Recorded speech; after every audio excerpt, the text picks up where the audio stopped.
कैसे हो मेरे पढ़ाकू? बढ़िया।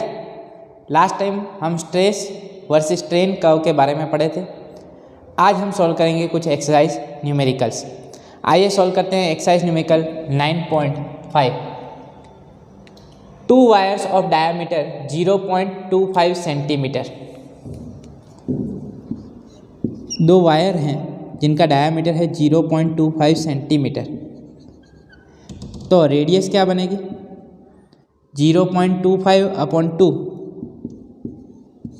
that is 0.125 centimetre, right? One made of steel and the other made of brass are loaded as shown in figure। तो पहला wire जो दिया गया है वो स्टील है और सेकंड वायर जो है ब्रास। यहाँ पे लोड लगाए गए हैं। फर्स्ट जो लोड है उसका मास है 4 kg और यहाँ पे सेकंड लोड जो है उसका मास क्या है 6 kg। The unloaded length of steel wire is 1.5 metre.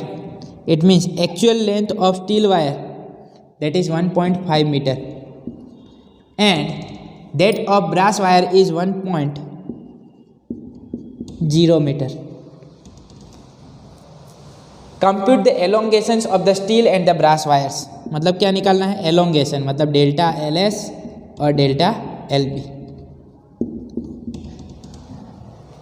Young modulus of steel wire that is 2.0 × 10⁻11 pascal. Young modulus of brass wire that is 0.91 × 10⁻11 pascal. Elongation मतलब यहाँ पे लेंथ बढ़ने वाली है। नीचे जो लोड लगाया गया है उसकी वजह से उसकी लेंथ जो बढ़ेगी वो होगा एलोंगेशन। तो स्टील वायर की लेंथ जो चेंज होगी वो क्या होगी? Delta LS।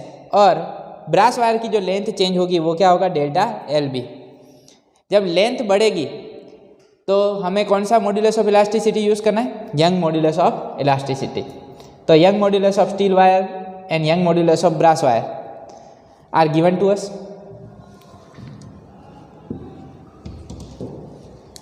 अब हम जानते हैं यंग मॉड्यूलस का फॉर्मूला क्या बनता है? Young modulus Y is equal to stress upon strain F/A upon delta L/L। तो ये बनेगा F/A इंटू L/डेल्टा L। F that is force, A that is area, L that is original length and delta L that is the elongation.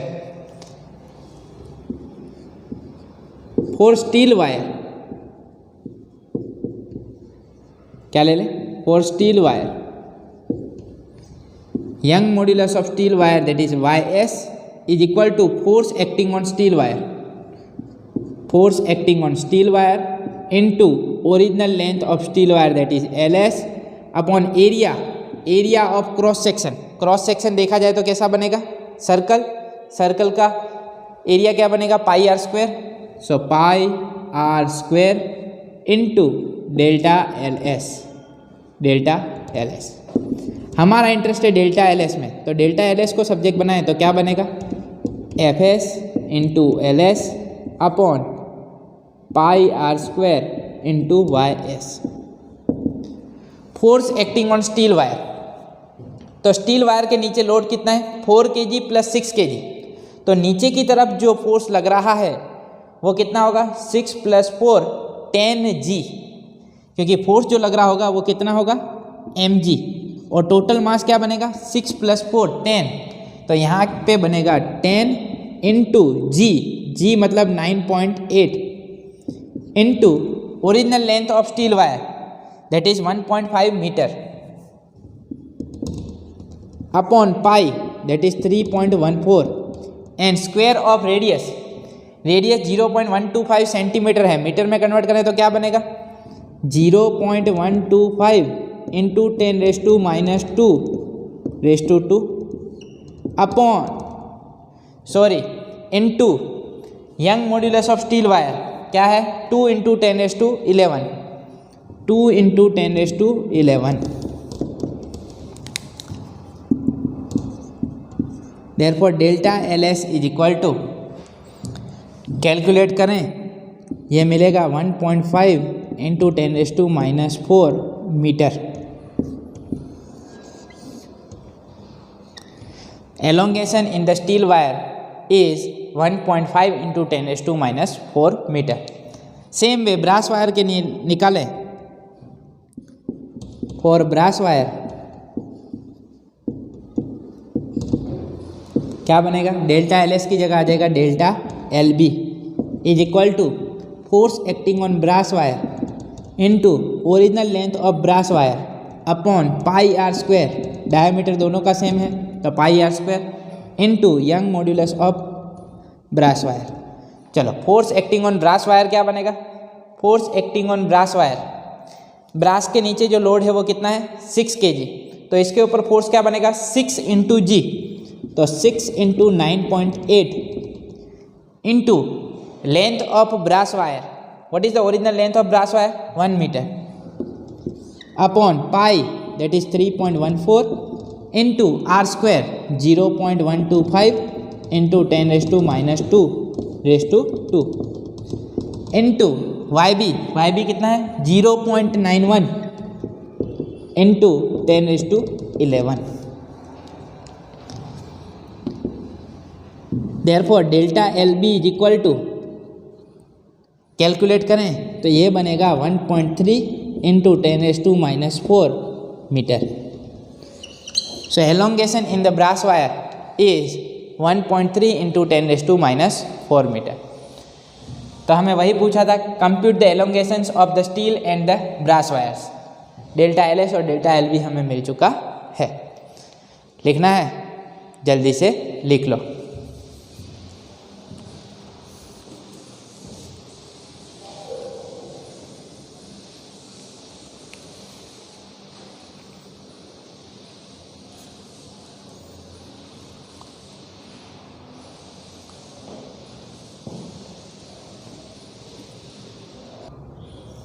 आइए अब solve करते हैं exercise numerical 9.6। बहुत ही इंटरेस्टिंग न्यूमेरिकल है। The edge of an aluminium cube is 10 centimetre long.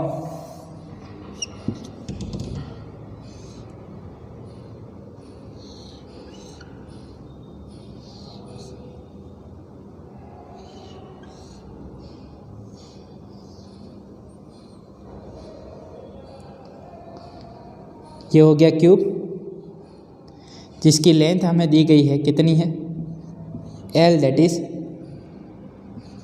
10 centimetre. One face of the cube is firmly fixed to a vertical wall a mass of 100 kg is then attached to the opposite face of the cube. तो मान लो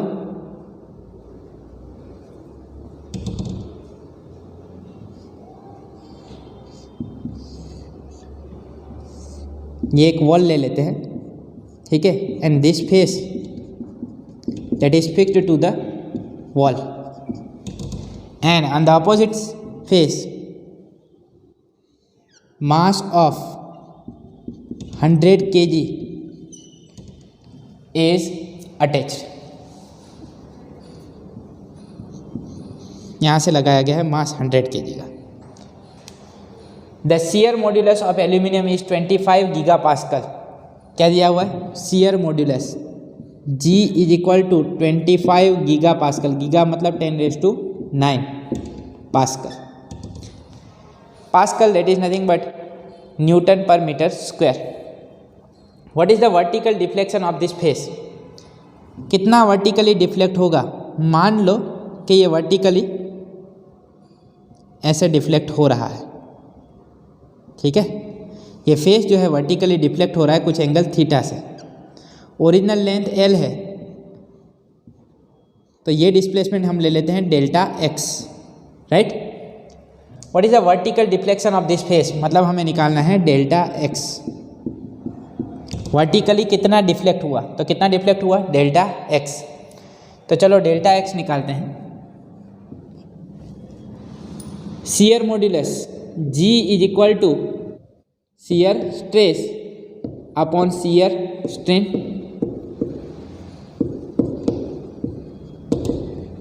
shear stress that is the force per unit area upon shear strain that is delta x by original length that is L।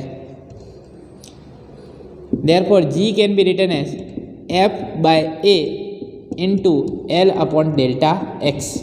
We are interested in delta x, तो delta x क्या बनेगा? FL upon AG। कितना force लग रहा है cube के ऊपर? mg 100 into 9.8। Length क्या दी गई है? 10 सेंटीमीटर। मीटर में कन्वर्ट करूँ तो क्या बनेगा? 0.1, राइट। एरिया क्या बनेगा? Area of the cube, area of one face of the cube क्या बनेगा? L square. L स्क्वायर मतलब 0.1 स्क्वायर इंटू जी क्या दिया हुआ है? 25 into 10⁹9। 9.8 as it is, 100 into 0.1 that is 10, 0.1 square that is nothing but 10⁻² into 25 into 10⁹9। 10⁹9 minus 2, 10�7। 10�7 ऊपर जाएगा, क्या बनेगा? ये बन गया 98 अपॉन 25 इंटू 10⁻⁷। 98 अपॉन 25 करें तो ये मिलेगा आप लोगों को 3.92 into 10⁻⁷ metre. So vertical deflection of this face is 3.92 into 10⁻⁷ metre. क्या इंटरेस्टिंग है? क्यूब का एक फेस जो है वो वॉल से चिपका हुआ है, मतलब मान लो कि ये वॉल है तो यहाँ पे ये क्यूब, इसका एक फेस यहाँ पे वॉल के साथ चिपका हुआ है, और ऑपोजिट फेस पे क्या लगाया गया है? मास ऑफ 100 kg। तो ये जो मास लगाया गया है उसकी वजह से नीचे की तरफ ग्रेविटेशनल फोर्स लग रहा होगा, और ग्रेविटेशनल फोर्स की वजह से क्यूब मान लो इतना डिफ्लेक्ट होता है। कितना डिफ्लेक्ट हो रहा है? Delta x. तो ये डेल्टा एक्स बनेगा 3.92 इंटू 10⁻⁷ मीटर। लिखना है? जल्दी से लिख लो।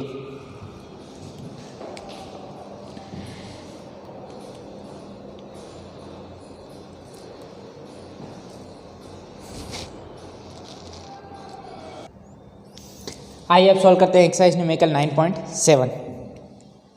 4 identical hollow cylindrical column of mild steel support a big structure of mass 50,000 kg।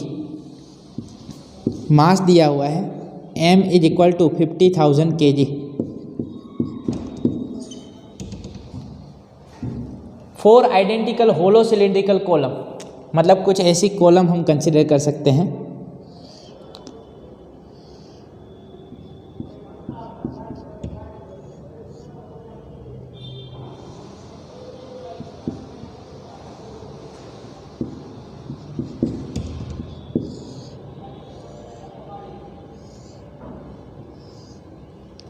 Right.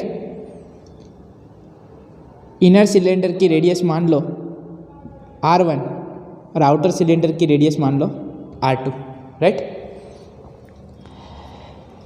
4 identical hollow cylindrical columns of mild steel support a big structure of mass 50,000 kg। मतलब ये cylindrical columns मान लो, ये एक, ये दूसरी, फिर यहाँ पे तीसरी, यहाँ पे चौथी, इनके ऊपर कुछ रखा गया है मास। कितना मास रखा गया है? 50,000 kg। मतलब लोड अप्लाई किया गया है इनके ऊपर।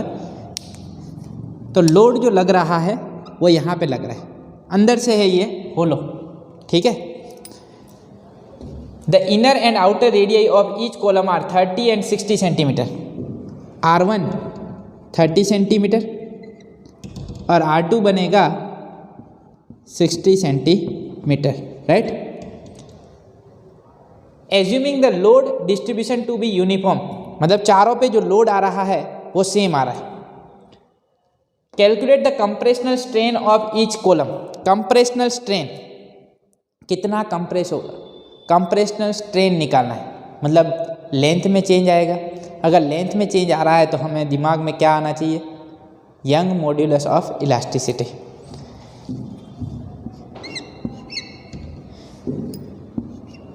यंग मॉड्यूलस ऑफ स्टील, यहाँ पे कौन सा मटेरियल दिया गया? Columns of mild steel support. Young modulus of steel हमें मालूम है 2 × 10⁻11 पास्कल। चलो पहले एक कॉलम पे कितना फोर्स लग रहा है वो देखते हैं। Force exerted on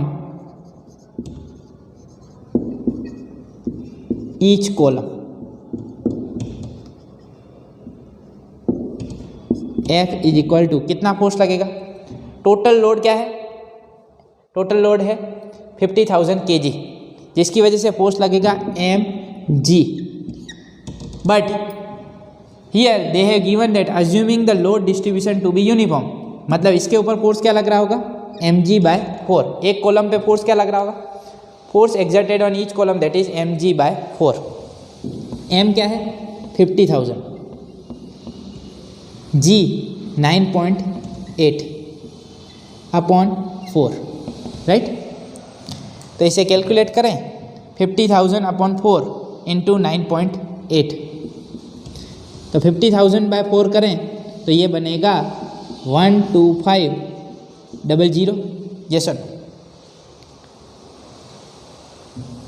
into 9.8 Newton. क्या ठीक।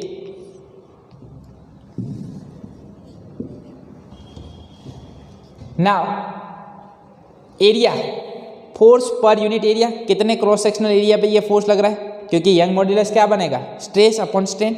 हमारा इंटरेस्ट है स्ट्रेन में, हमारा इंटरेस्ट किस में, स्ट्रेन में। तो पहले हम स्ट्रेस निकाल लें, एक बार स्ट्रेस अवेलेबल होगा, यंग मॉड्यूलस अवेलेबल है तो स्ट्रेन मिल जाएगा। Cross sectional area of each column that is pi r2² minus r1²। Yes sir, cross sectional area तो बनेगा पाई r², पर ये बीच में से होलो है तो क्या बनेगा पाई r2² माइनस r1²। यहाँ पे इतने पे लोड लग रहा है, ठीक है, तो ये एरिया क्या बनेगा पाई r2² minus r1²। Pi that is 3.14, r2 क्या है 60 सेंटीमीटर, मतलब ये बनेगा 0.6² माइनस 0.3²। इसे कैलकुलेट करो 3.14 एज इट इज 0.6² माइनस 0.3², तो ये आप लोगों को मिलेगा 0.8478 metre square.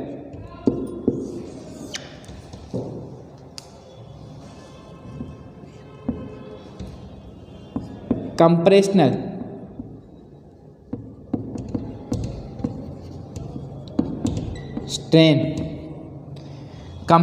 Strain of each column is equal to क्या बनेगा, compressional strain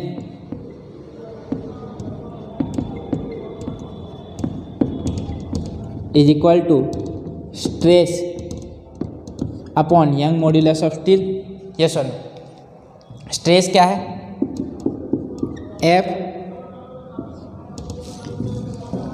F by cross sectional area A upon YS।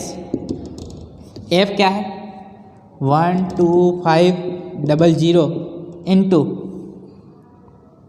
Denominator में चला जाएगा, क्रॉस सेक्शनल एरिया क्या बनेगा 0.8478 into Young modulus of steel that is 2 × 10⁻11।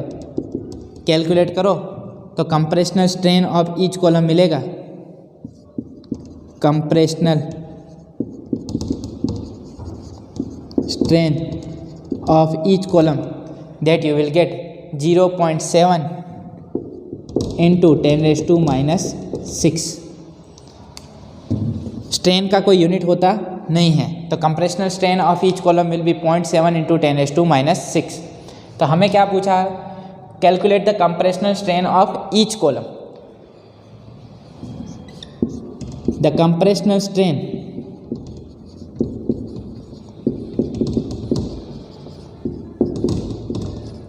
Of all the 4 column,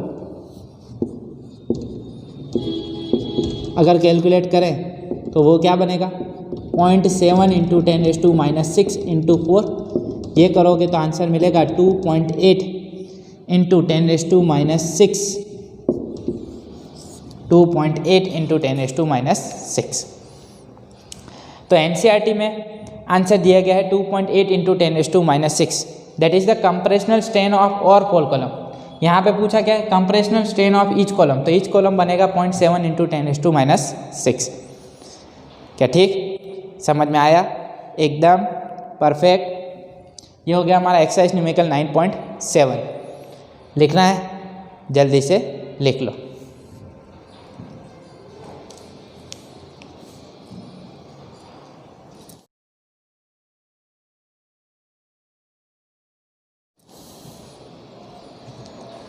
आइए अब solve करते हैं exercise numerical 9.8। A piece of copper having rectangular cross section of 15.2 mm into 19.1 mm, area बनेगा 15.2 mm into 19.1 mm, length into breadth, that is nothing but area, is pulled in tension with, tension मतलब जो force लगाया गया है, right, रोप में string में जो force लगेगा वो क्या होगा 44,500 न्यूटन। इतना खिंचाव दिया गया है, producing only elastic deformation, elastic deformation हो रहा है, तो जो चेंज आएगा वो लेंथ में आएगा। Calculate the resulting strain, resulting strain मतलब longitudinal strain,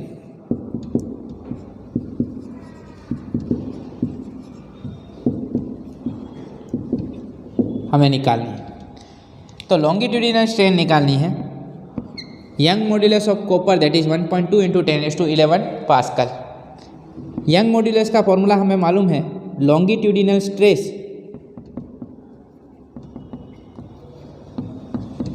upon longitudinal strain,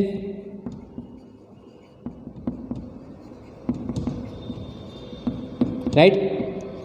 हमारा इंटरेस्ट किस में है, लॉन्गिट्यूडिनल स्ट्रेन में, तो इसे सब्जेक्ट बना दें तो क्या बनेगा, longitudinal strain is equal to longitudinal stress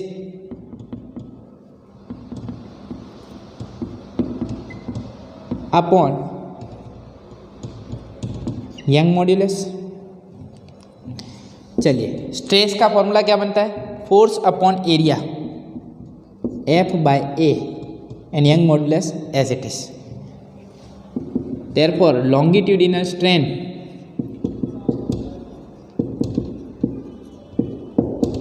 क्या बनेगा भाई, F/A इंटू वाई। कितना फोर्स लग रहा है, 44,500 newton upon area, cross sectional area क्या बनेगा 15.2 इंटू 10⁻³ मिलीमीटर में है, into 19.1 into 10⁻³ into Young modulus of copper that is 1.2 into 10⁻11। Calculate करें तो ये चीज़ मिलेगी आप लोगों को 44,500 as it is 15.2 into 9.1 into 1.2, 11 - 3 क्या बनेगा 8, 8 - 3 10⁻5। इसे कैलकुलेट करो तो ये चीज़ बनेगी 0.00127, right. 1.27 into 10⁻³ this is the longitudinal strain. मुझे बताओ क्या यूनिट बनेगा, स्ट्रेन का यूनिट क्या होता है, strain that is unitless quantity, 1.27 into 10⁻³ this is the answer. तो हमें निकालना था लॉन्गिट्यूडिनल स्ट्रेन जो हमें मिल चुकी है 1.27 इंटू 10⁻³ क्या समझ में आया, एकदम इजी है। आप लोगों को लिखने के लिए टाइम मिलेगा, पर यहाँ पे मैं स्टॉप कर रहा हूँ। स्वस्थ रहें, मस्त रहें, दीपक सर के साथ पढ़ते रहें। मिलते हैं नेक्स्ट लेक्चर में, तब तक के लिए बाय बाय, थैंक यू।